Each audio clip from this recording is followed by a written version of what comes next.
آئیے ذرا ایک وفا کا درس دینے لگا ہوں. امام زرقانی جیسے محدث کہتے ہیں کہ لوگوں یہ حرمین شریفین میں کبوتروں کا چوک تو مشہور ہے. کبھی غور فرمایا یہ نسل کدھر سے آئی ہے؟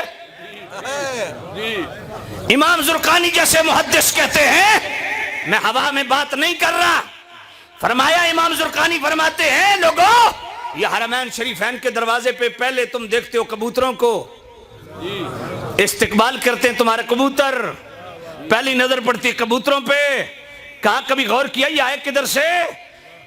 میرے امام زرقانی فرماتے ہیں یہ کبوتر اسی کبوتری کی نسل سے ہیں جس کبوتری نے میرے نبی کی ناموس کی حفاظت کرتے ہوئے انڈے دیے تھے غار کے منہ پہ،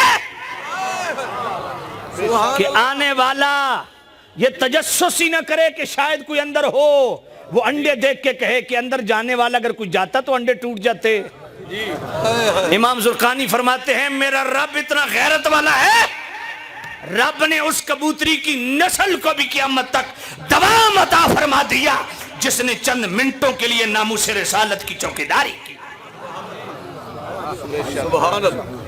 فرمایا توجہ کرنا، حافظ ابن کثیر کو پڑھو.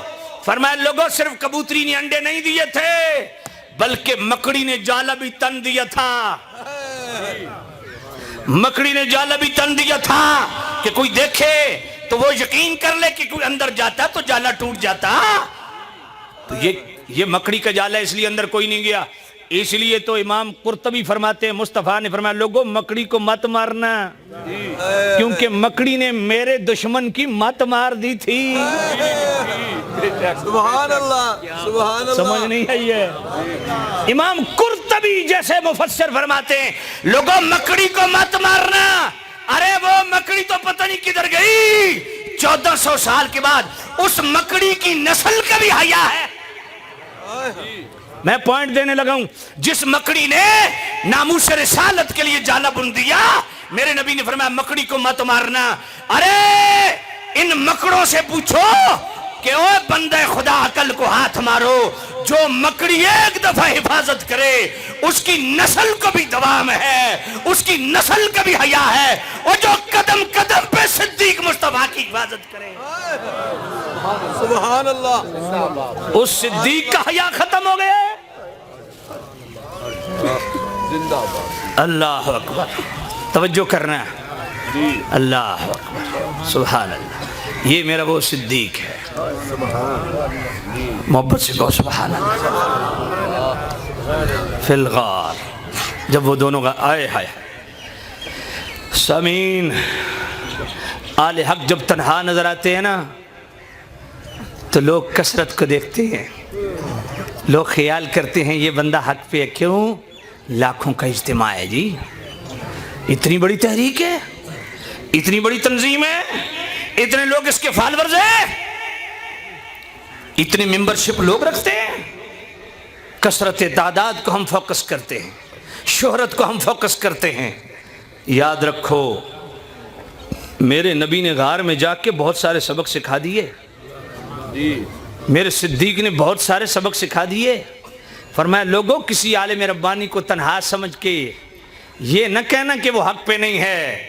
فرمایا حق والوں کو کبھی اپنا شہر بھی چھوڑنا پڑتا ہے، حق والوں کو کبھی اپنا شہر بھی چھوڑنا پڑتا ہے، حق والوں کو رات کے اندھیرے میں بھی نکلنا پڑتا ہے، حق والوں کو کبھی غار میں بھی بیٹھنا پڑتا ہے. آل حق پہ یہ بھی وقت آتا ہے. یہ تو میرے کریم نبی نے ہر ادا حوصلہ بڑھانے کے لیے عطا فرما دی نا، وگرنہ جو مٹھی پھینک کے گئے تھے اندھا کر دیا، وہ رستے میں چاہتے تب کس کو نظر آنا تھا؟ یہ غلاموں کو ادائیں دی ہیں، کسی کو تنہا سمجھ کے جھٹلانا مت، وگرنہ پہلی بغاوت ابھرے گی امام علی مقام کے متعلق کہ جی صرف 72 تھے، تھوڑے تھے.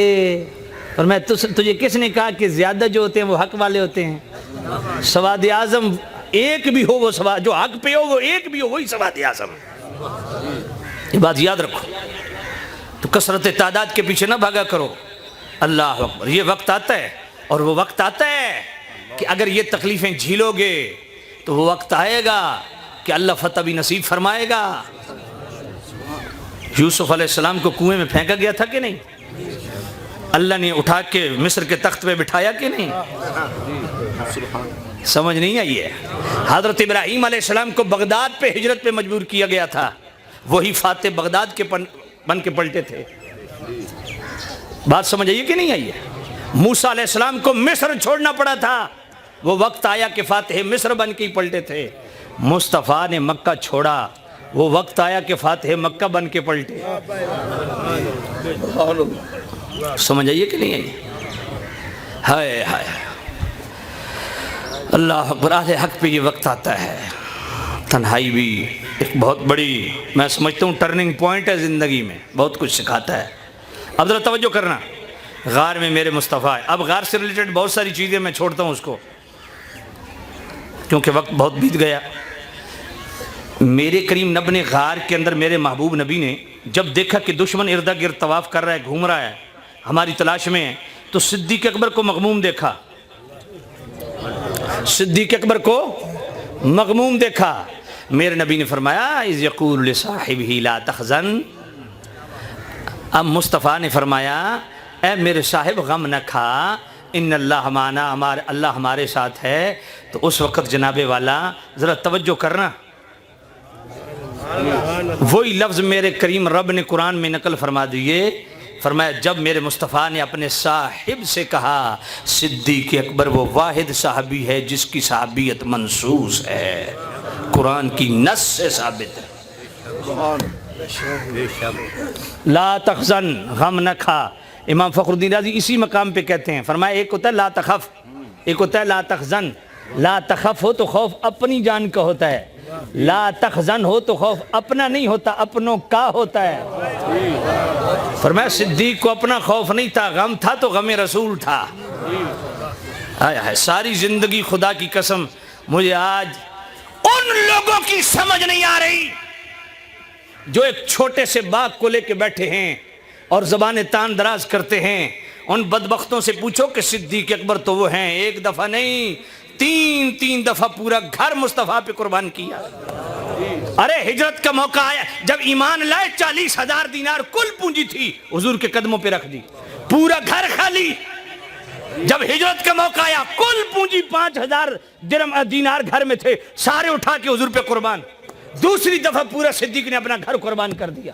تیسرا موقع آیا غزوہ تبوک کا، پورا گھر لمیٹ سمیٹ کے سارا مصطفیٰ کی بارگاہ میں ببول کے کانٹوں سے سلا، جناب والا ایک ہی جناب والا کمبل اوڑا ہوا حضور کی بارگاہ میں پیش کر دیا۔ یار جو اپنا گھر بار بار لوٹاتا ہے، اپنی زندگی کی کوئی خواہش ہی نہیں ہے، مصطفیٰ پہ فدا جاتا ہے، اس پہ تم یہ تانا دھرتے ہو کہ باغ چھین لیا تھا۔ کہتے ہیں جی ساتھ اس لیے لے گئے تھے مصطفیٰ پیچھے رپورٹ نہ کر دیں۔ میں نے کہا شیطان کا دماغ جو ہے نا وہ شیطنت ہی سوچتا ہے۔ میں نے کہا ذلیلو تمہیں یہ سمجھ نہیں آئی ہے، صدیق اکبر کو رب نے ساتھ بھیج دیا۔ تفسیر ابن حسن عسکری پڑھو نا، صدیق اکبر تو رب نے حکم دیا محبوب صدیق کو ساتھ لے کے جا، وہ تو رب لے کے چلے گئے۔ یہ جو کہتے ہیں ساتھ اس لیے لے گئے کہ پیچھے رپورٹ نہ کر دیں، میں نے کہا اچھا رپورٹ کرنے والے تو ان کے بیٹے حضرت عبداللہ تھے نا، جو سارا دن مانیٹر کرتے کفار کی سازشوں کو، شام جا کے غار میں رپورٹ دیتے۔ پتہ تھا اگر بتا دوں 100 سرخ اونٹ انعام والے مل جائیں گے۔ غداری نہیں کی، مصطفیٰ کے بیٹے بھی وفادار نظر آتے ہیں۔ اسماء بنت ابی بکر میرے نبی کی بیٹی، ابو لہب نے منہ پہ تھپڑ مارے، بتا تیرا باپ کدھر ہے، بتا مصطفیٰ کدھر ہے۔ کہا مجھے نہیں پتا، نہیں بتایا، زبان نہیں کھولی، تھپڑ کھائے میرے صدیق کے صدیقہ بیٹی نے، بتایا نہیں، اور شام کو خود کھانا بنا کے غار تک لے جاتی۔ کس کی وفاداریوں کو سوچ رہے ہو تم؟ اپنی خیر مناؤ بدبختو، اپنی خیر مناؤ۔ بیٹا بھی جا کے ساری جناب والا رپورٹیں دیتا ہے غار میں، بیٹی روزانہ کھانا بنا کے وہ جناب والا چڑھ کے شام کو جاتی ہے۔ یار ساری باتیں چھوڑ دو، یہ تو بیٹا تھا باپ کا خیال رکھا، بیٹی تھی باپ کا خیال رکھا۔ عامر بن فہیرہ کون تھا؟ کا بکریاں چرانے والا غلام تھا۔ کیا اس نے نہیں سن رکھا تھا کہ 100 اونٹ لے لوں ساری زندگی ابو بکر کی بکریاں چرانی ہیں؟ مزے کروں گا نسلیں سنور جائیں گی. واہ میرے صدیق تیرے نوکر بھی مصطفیٰ کے نوکر نظر آتے ہیں. نعرہ تکبیر. عامر بن فہیرہ جناب والا وہ ہانک کے ساری بکریوں کو غار کے منہ پہ لے جاتے ہیں, تازہ دودھ دو کے دیتے ہیں. اے عامر بن فہیرہ ایک لمحے کے لیے نہیں سوچا ساری زندگی بکریاں ابو بکر کی چرانی ہے بتا دوں؟ اور یار حد ہو گئی جب حضرت عبداللہ بن اریقت رضی اللہ تعالیٰ عنہ جن کو ابو بکر پاک نے 2 اونٹنیاں خرید کے دی تھیں, فرمایا یہ لے اتنے دن اس ٹائم پہ فلاں مقام پہ یہ اونٹنیاں لے آنا, میں اور میرا یار وہیں پہ ہوں گے. یار وہ بتا دیتا کہ میرے پاس ان کی 2 اونٹنیاں مجھ سے خریدی ہیں, انہوں نے یہ ٹائم دیا, یہ وقت دیا, یہ جگہ بتائی ہے, 100 اونٹ میرے حوالے کرو, آؤ میں تمہیں پکڑواتا ہوں. یار صدیق سے سودا کرنے والا بھی کفار سے سودے بازی نہ کرے. سبحان اللہ. وہ میرے صدیق کے بیٹے بھی حضور کے وفادار نظر آئیں, بیٹیاں بھی حضور کی وفادار نہ, اور بکریاں چرانے والے بھی وفادار. اور تم کون سے مذہبی چروائے ہمارے گلے میں پڑے ہو جن کو آج تک صدیق کی صداقت کی سمجھ نہیں آئی؟